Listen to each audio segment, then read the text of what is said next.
may napanood ako sa Tulpo, yung mag-asawa na matagal na pala yung naghiwalay. Siguro may usapan sila na ano, sige wala na tayong pakialaman. Dumating ngayon yung araw, yung babae nagkaroon ng iba, nagkaanak sila. So naghabol ngayon itong lalaki. Siyempre nagkaroon din siguro yung lalaki, wala naman siyang ebidensya.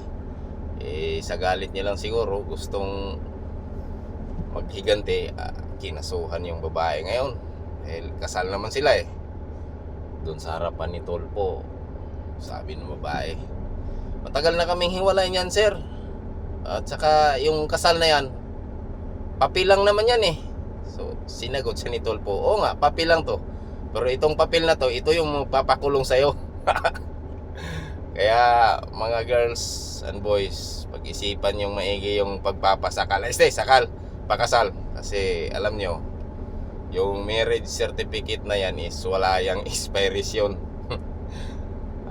Habang buhay yan. Kung may expiration nga lang sana yan, hindi hayahay ang buhay. Kaya shout out dyan sa yung mga sakal na na kasal na nagkaroon ng iba. Huwag kang masyadong kampante, baka biglang maghabol yan. Huwag mong sabihin na papel lang yan. Yung papel na yan, yan yung papakulong sa'yo. Tandaan nyo yan. Manood kayo ng Tulpo nang malaman nyo yung batas. Shout out sa'yo dyan, ha.